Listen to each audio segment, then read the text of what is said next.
Bueno, hoxe esaten dezuna, azkenean Larrune mendia esango genuke erdian daola, nolabait, eta bi aldetatik oso bisitatua den mendi bat dala. Orduan izan daiteke hor elkartzegune bat, hizkuntzen elkartzegunea, bai Frantzialdetik, iparraldetik, eta hemendik dioazen bai euskaldunak, eta euskera ere ez dutena erabiltzen, baina bai dela leku bat, hiru hezkuntzak txertatu daitezkeen hori leku bat.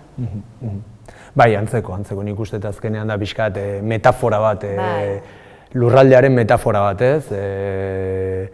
naturak sortutako horrelako monstru handi batek batean batzen ditu... Hoi poetikoagoa. Hoi poetikoagoa.